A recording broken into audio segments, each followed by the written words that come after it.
Hey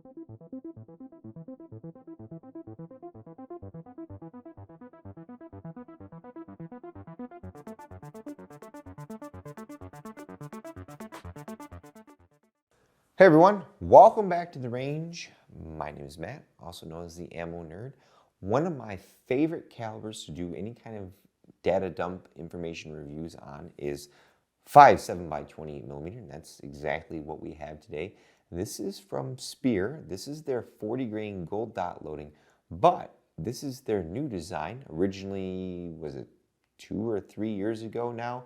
I was one of the first to actually do a full-fledged review on this particular load when it came available, and I learned from a follower a few months ago that they actually redesigned this particular bullet. So let's throw him on the table and talk about what we're going to do today. For our testing today, we're going to stick to just 3 to 4 barrel lengths. We're going to do pistol, SBR, PDW, and then our full 16-inch carbine. After we've collected those velocities, we're going to do a practical accuracy test right around 25 yards is where I like to call it for 5.7. And then we're going to run this particular bullet in gel to see how this design change holds up. From what the product manager over at Speer told me, the original design was a 5-pedal design, more like a pistol bullet that opened up, you know, like the typical jacket hollow point does, with very nice little sharp pedals. This new design is a 4-pedal design and is supposed to act more like their rifle projectiles. We'll see how that all stacks up in our clear ballistics gel today. Since we have a limited number of these to fire, I don't think at this point there's any need to use the 8 or 9, 10 different 5.7 guns that I have. So we're going to start off with the 5.2-inch PSA Rock. This has our optic cut on the top, factory 5.2-inch barrel as mentioned, got the XS Arms magazine extension.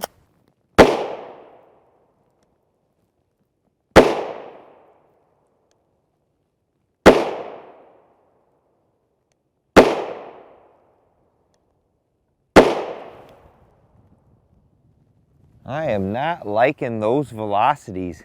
When we tested this in the past, I think we were getting 1776 out of the 5.7 barrel. We did use a control lot from 2020 on the same day today, so we'll bring that all into our spreadsheet at the end, but it looks like this particular lot of 2022 is down in velocity. That's not a good thing in my opinion. Now we'll step up to our 8-inch. We're going to do our accuracy while we're doing this particular barrel length to make sure that it hasn't changed at all between the last design. I don't think it will.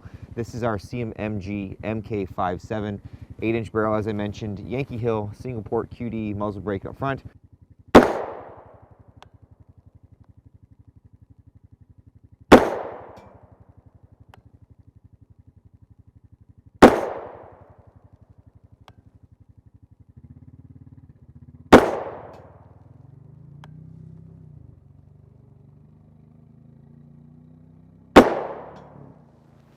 And finally, our 16-inch. This is our Ruger LC carbine. We picked this up late 2022, so now we have a 16-inch barrel for any of our 5.7 testing. We actually also have an AR 5.7 with the either 12 or 12.5-inch barrel too.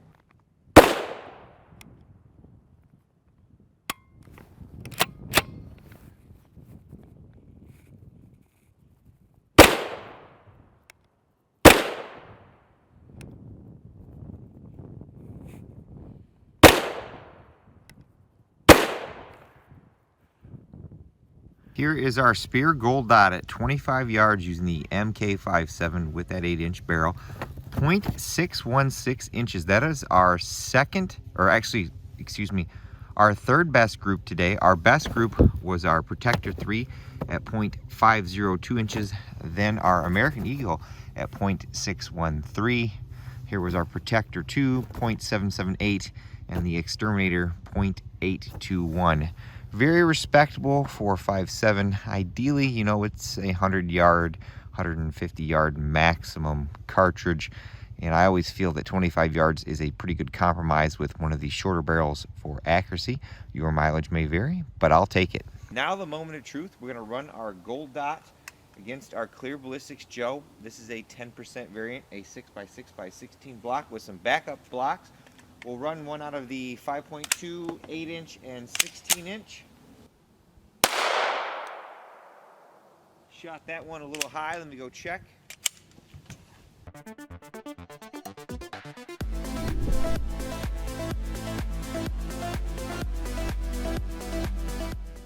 Now we'll grab a shot out of the 8-inch.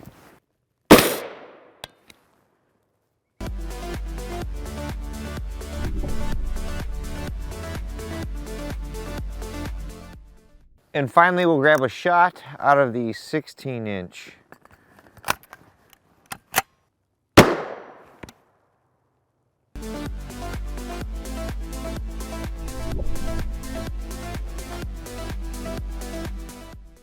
Well, ladies and gentlemen, I'm not quite sure what to think.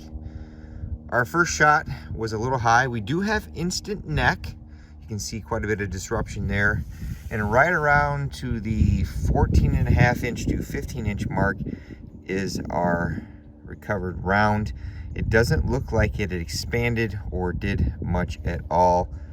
Now, they said they changed this bullet design over to be more like the rifle projectiles.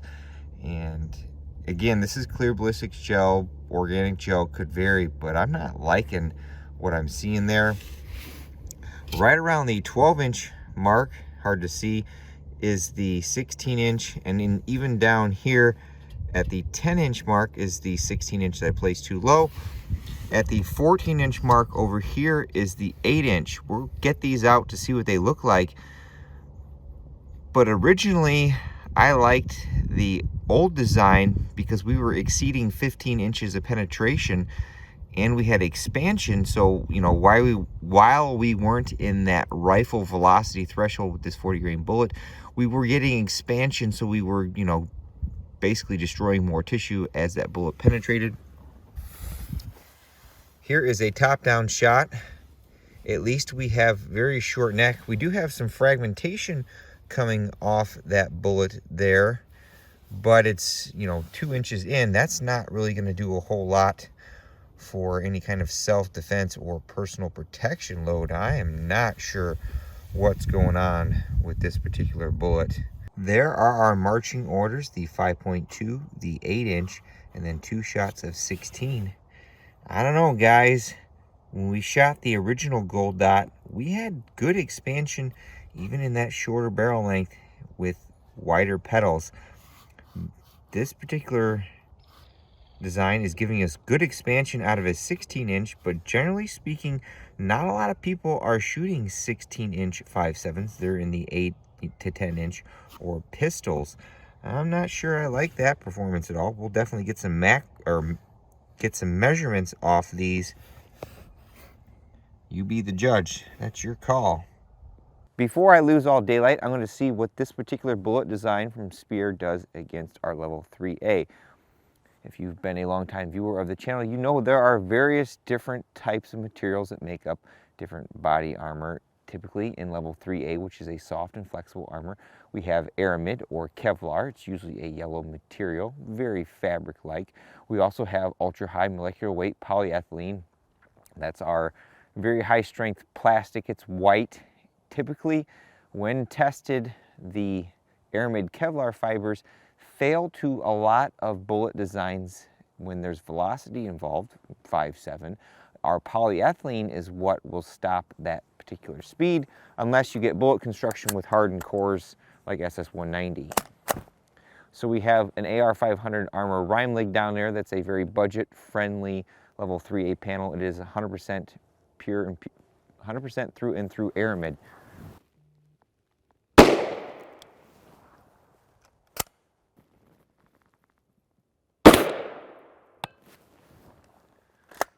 Here was our shot from the rock, then our 8-inch. That's a little close to those other shots. 2 inches is considered a fair hit. So we then took a shot over here at point blank range. That's well away from everything else. And R.A.N.G.E, we have penetration from the 8-inch there. The rock did not go through. You can see with the compromised area, or that 2-inch, closer than 2-inch shot, we have penetration quite a ways in there, but on the harder shot right there, we've only got penetration about 2 3/4 inches in there. So, you know, the saying, keep shooting until the threat stops. The more of these hits you place in close concentration, if someone were wearing any type of body armor, the greater chance you have of getting through. It looks like the other shot made it to right around maybe the 9 to 10 inch mark. It's really hard to see. He's right there. Here are the recovered rounds pulled from our little 3A. The one that didn't go as far is this one on the left, obviously probably because it mushroomed out the most. And that one on the right went the 9 inches. Again, with aramid fiber, velocity is its major weakness, and usually anything over 1,600 feet per second to 1,700 feet per second is a threat to it. Well, folks, I don't know why it took so long to record the closing for this project. I looked through my project folder the other day, and I had all the raw data I needed to complete this review, so let's get into this so we can get the heck out of here. Speer, I'm not sure what you did here. Originally, when I tested our gold dot, 3 years ago, we had great velocities, right around 1,800 feet per second. We had excellent expansion and adequate penetration depths. Speer went ahead and redesigned this bullet to allow better feeding, which I would certainly agree with, but in doing so, they changed the terminal ballistics of this round from a 6-petal design to a 4-petal design to be more of a rifle-like projectile. We also lost over 100 feet per second from all these loads. I've had a couple different lots that I've been testing since then. Originally, I picked up some myself. Speer finally sent me a few boxes of it. So the velocity of these newer lots is consistently over 100 feet per second slower than the original lot that I tested. We're seeing expansion in all of our barrel lengths, but in my personal opinion, you know, your mileage may vary. I'm not the sole source of your guys' information for ballistic testing. I am just one of many, or should be. I don't think this is a good load in our pistols. Our expansion was barely over the bullet's diameter. We had adequate penetration depth, so don't get me wrong there, and that this is a bonded bullet, so against certain barriers, this is gonna hold up better than, say, SS-197, which is more of a varmint bullet, and that jacket's gonna be thinner.